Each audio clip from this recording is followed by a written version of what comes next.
Este programa tem o apoio de Planicare. Vá pelo seguro. Quando o assunto é saúde, a prevenção e a confiança fazem toda a diferença. Na Planicare, a adesão é simples, rápida e pronta a usar. Planicare. Vá pelo seguro.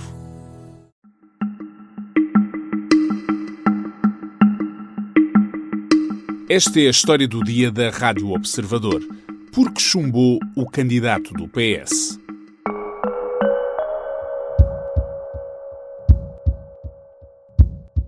Penso que teve o conforto de ter o grupo parlamentar do Partido Socialista e, aliás, também deputados à esquerda do PS.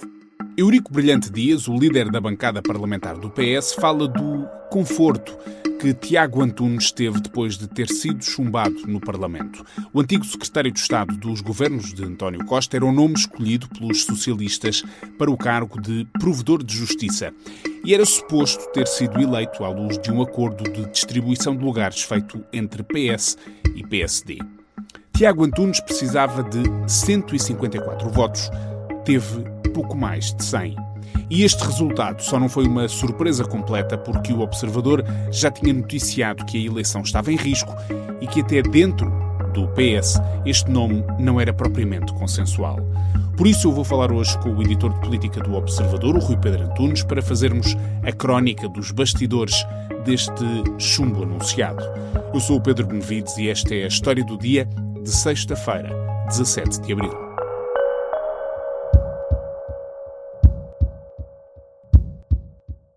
Rui, bem-vindo. Olá, Pedro.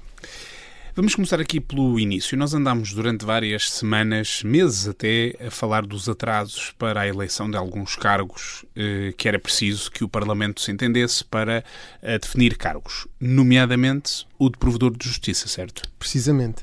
Ou seja, num dos vários acordos paralelos, havia um acordo que, digamos assim, o Chega não se importou que o PS e o PSD fizessem, que tinha a ver com um ficar com a presidência do Conselho Económico e Social e outro com o cargo de provedor de justiça, e esse era uma espécie de um acordo duplo entre vários acordos para os órgãos externos. Porque aqui a polémica toda tinha a ver com a que lugares é que o Chega teria direito, que era uma coisa que incomodava o Partido Socialista, porque vivemos durante vários anos com dois partidos essencialmente ali a trocar, o PS e o PSD no poder, e agora apareceu o Chega como uma força que se impôs aqui no Parlamento, que ultrapassou até o próprio Partido Socialista, e portanto estas negociações demoraram por causa disso. Sim, e porque em muitas matérias é necessária uma maioria de 2/3 e pela primeira vez PS e PSD não a têm.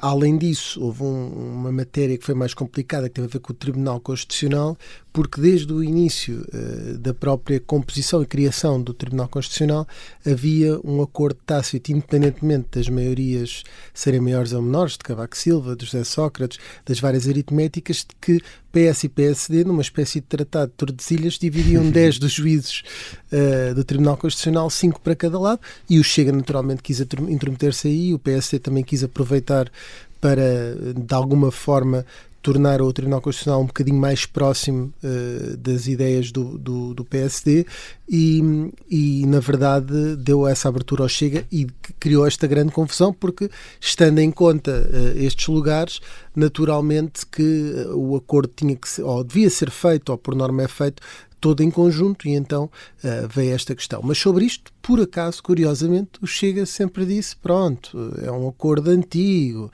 vamos respeitar. O PSD queria continuar com Luís Pais Antunes no Conselho Económico e Social e, por norma destes tais equilíbrios, os nossos checks and balances à portuguesa, o cargo de provedor de justiça vai para o Partido Socialista, como aliás antes tinha sido ao contrário, quando Francisco Assis era do SES e Maria Lúcia Amaral era a provedora de justiça, que depois até acabou por ir para um governo do PSD dando essa vacatura do cargo. E então, chegamos a este ponto, há um acordo, tudo tranquilo, o Chega não levanta problemas, o PS resolve apontar como candidato à Provedoria de Justiça Tiago Antunes. Precisamente, é aí que começam os problemas, porque, na verdade, logo à partida, ninguém que fez parte do núcleo duro do costismo seria bem aceite pelo Chega, nem sequer pela Iniciativa Liberal, que até surge muito também como reação à geringonça, ao costismo, às viragens à esquerda do país, para dar uma perspectiva mais liberal, além de que Tiago Antunes é sempre alguém associado à estratégia política, não é? Portanto, de alguma forma, à comunicação, que é sempre uma parte muito sensível. Portanto, já agora, para quem nos está a ouvir e se lembrar, Tiago Antunes exerceu funções nos governos de António Costa e tinha um papel especial nesses governos. Sim, e não só primeiro foi secretário de Estado adjunto, como depois passou a secretário de Estado dos Assuntos Europeus, tomando o lugar no Conselho Europeu de que era destinado ao Ministro dos Negócios Estrangeiros, mas foi separado, e então era o secretário de Estado onde antes sentava o Mené em assuntos europeus, que se sentava nesses colégios. Além disso, antes disso, era muito importante nessa parte da estratégia, no núcleo de São Bento, principalmente antes da maioria absoluta. Trabalhou no gabinete do próprio António Costa. Exatamente, portanto era o secretário de Estado adjunto do Primeiro-Ministro, portanto essa ligação muito próxima a António Costa, e foi um dos rostos do costismo, mesmo não sendo ministro, era uma espécie de quase ministro, e tinha talvez até mais influência do que muitos dos ministros por essa proximidade a António Costa.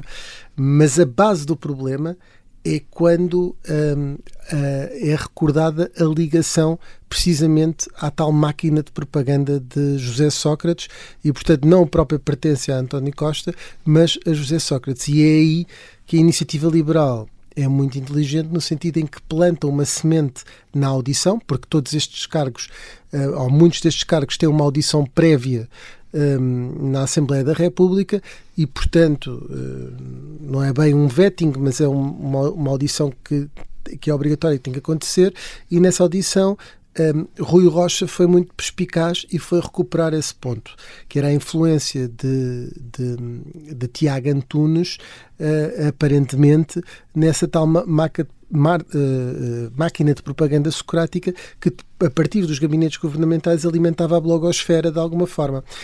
E a maneira como o faz, Pedro, não sei se queres que conte aqui essa subtileza. Quero, absolutamente, estou com curiosidade. Rui Rocha chega a essa audição e diz assim: queria começar por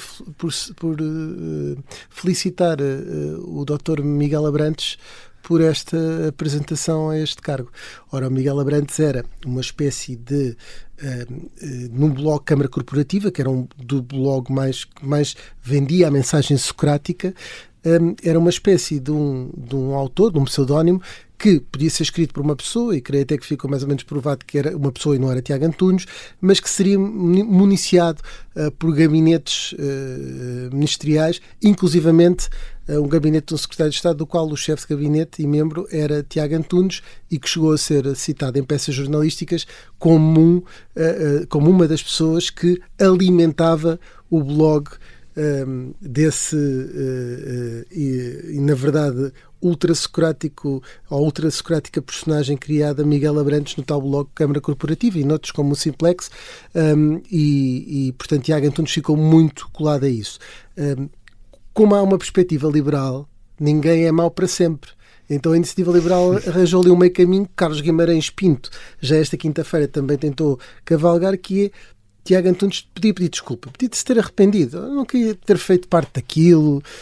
E na audição, Tiago Antunes tenta sempre separar a sua competência técnica daquilo que é o seu passado mais político, governamental, mas na verdade diz que eu não me arrependo de nada. E a Iniciativa Liberal aproveitou isso também para cavalgar, porque ele não nega ter feito parte disso, disse apenas que não se arrependia do que tinha feito. E com esta viagem ao tempo de Sócrates vamos perceber exatamente o que é que aconteceu com essa estratégia da Iniciativa Liberal, de um nome que já não era muito consensual. Vamos perceber os desenvolvimentos quando regressarmos.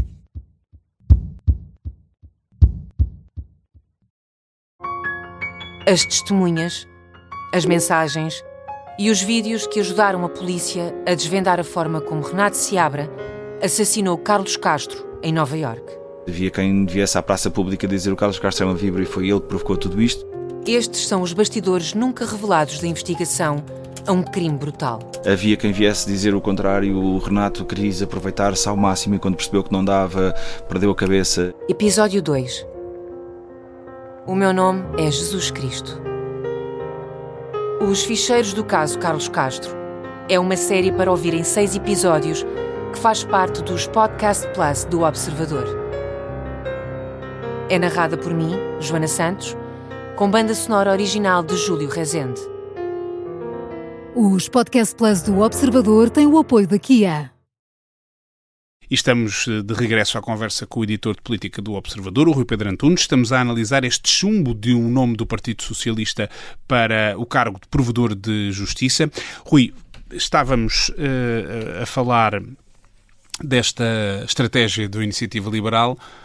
Isto acabou por ter efeitos, não é? Mais do que a ligação a António Costa foi esta lembrança de que Tiago Antunes não só esteve com António Costa, como também tinha estado num papel relevante na estratégia de José Sócrates. Creio que é esse cocktail, ou seja, eu acho que tanto o Chega como a Iniciativa Liberal, como dizíamos há pouco, surgiu um bocadinho de uma forma reativa e num contexto de espaço não socialista e anticostismo, não é? E, portanto, há essa parte a qual junta àquela que estávamos a referir, que é essa ligação a José Sócrates, que então é o expoente máximo de uma espécie do, não diria o arqui-inimigo, mas o principal alvo deste espaço político. Esses dois já estavam convencidos. Agora, e isso começou a ser noticiado, e o Observador, na quarta-feira, começou a noticiar que estava em risco a eleição. Porque dentro da própria bancada do Partido Socialista havia quem tivesse dúvidas. E na bancada do PSD, como nós devemos imaginar, também. Agora tu perguntas-me, eu acho que se foi mais pessoas que não votaram nele do PS ou do PSD, eu pela experiência que tenho não é assim muita, mas pronto, já ando há uns anos nisto no Parlamento, acho que obviamente houve mais deputados do PSD que não votaram. Mas achas que há a possibilidade de mesmo elementos do próprio Partido Socialista não terem votado em Tiago Antunes? Porque nós, no caso do PSD, do Chega, do Iniciativa Liberal, nós conseguimos perceber, até por aquilo que tu explicaste, mas no Partido Socialista, que razão é que teriam deputados para não querer votar num dos seus? Bom, na verdade tem a ver com estas próprias guerras, não é? Que durante anos Tiago Antunes, não sendo militante do PS, foi de alguma forma ficando associado ao costismo. E agora a bancada que está é uma bancada de pedrenunistas aos escolhidos, não tem apenas, tem muita gente que esteve com António Costa e também gente próxima de José Luís Carneiro de alguma forma, se quisermos uns neocarneiristas, que já não são pedrenunistas, que de alguma forma não morrem de amores por Tiago Antunes. E depois entra aqui umas tais jogadas de alguma forma daquilo que é o melhor dos bastidores da política, porque os dois chamam em reuniões de grupo parlamentar de manhã os próprios deputados a dizer votem todos a disciplina, não é? Os dois é o PS e o PSD. O PS e o PSD, porque são aqui fundamentais para esta quebra. E no caso do PS, eu acredito que Eurico Brilhantes Dias estivesse genuinamente a pedir para que o nome passasse. Mas no caso do Hugo Soares, eu estou a imaginá-lo, e ele fez isso, pelos relatos que temos, a dizer de uma forma muito convicta: votem por favor em Tiago Antunes para respeitarmos o acordo. E agora as pessoas não estão a ver, mas ao mesmo tempo devia estar a fazer que não com a cabeça, quase como paralinguagem, porque de facto o mais útil para o PSD, que também não gosta deste nome, era de alguma forma que o nome fosse travado, mas que o ónus ficasse partilhado com o Partido Socialista, para o PSD não ser acusado de alguma forma de ter rompido o acordo. E como o voto é secreto, nunca ninguém sabe quem é que efetivamente falhou. Eu acho que houve quem não votasse em Tiago Antunes nas duas bancadas, muito honestamente. Acho que deverá ter tido maior predominância naturalmente na bancada do PSD. Agora, só para fecharmos esse capítulo, na própria escolha do Partido Socialista deste nome, sabendo, porque não era difícil, de olhar para o percurso de Tiago Antunes e perceber que ele talvez não estivesse completamente alinhado com aquilo que é a nova direção do Partido Socialista e até a composição da bancada do PS, não houve ninguém que pensasse talvez não seja este o nome. Porquê é que ele foi escolhido? Sim, agora aqui já ia entrar num overthinking para dizer-se que será que alguém em Bruxelas disse ao José Luís Carneiro: olha, está aqui este rapaz que trabalhou comigo, mas estou a especular, que era um bom provedor de justiça. Ou que alguém dentro do próprio Partido Socialista sugeriu o nome Até circulam que terá sido o próprio Eurico Brilhante Dias a sugerir o nome ao líder do PS, mas ele disse na Vichy Soase desta quinta-feira que foi o próprio líder, que a escolha é do próprio líder, mas na verdade o que eu estou a dizer é que isto também não deve deixar assim tão chateado José Luís Carneiro. Eu não estou a dizer que ele não queria a eleição, como é óbvio, porque também não é uma pessoa que alinhe completamente naquilo que é a linha de José Luís Carneiro, e não estou a dizer que o Partido Socialista até aproveitou isto de alguma forma para despachar este nome, até porque ainda não se decidiu se vai voltar a insistir. É isso que eu te ia perguntar agora para terminarmos. Há de haver uma nova eleição? Tiago Antunes estará em cima da mesa novamente ou não? O Partido Socialista ainda não decidiu isso. Eu acho é que a distância é muito grande para voltar a fazer experimentalismos. A menos que o Partido Socialista queira provar um ponto e consiga provar que é o PSD único e exclusivo responsável por isto, ou acho que era mais avisado neste momento de existir, se o próprio Tiago Antunes estiver disposto, porque às vezes acontece muito isto, que é, quem é rejeitado para o cargo não se quer submeter de novo a uma nomeação de ser chumbado 2 vezes. E, portanto, eu acho que eu diria que estou muito mais inclinado para que o nome não seja novamente submetido a votos, mas às vezes nesta lógica de marcar posição em política, pode ser que os dois PS e Tiago Antunes cheguem à conclusão que é melhor tentar ir de novo. Agora, se me perguntas se eu acho que ele vai ser alguma vez aprovado, acho que pode lá ir 22 vezes ou 34. E nunca será. Muito bem. Rui, obrigado. Obrigado, Pedro. No fim da votação, a reação do Partido Socialista foi contida, discreta. Ainda assim, os socialistas lembraram que, da parte do PS, foi cumprido o acordo e garantida a eleição do nome proposto pelo PSD para presidente do Conselho Económico e Social.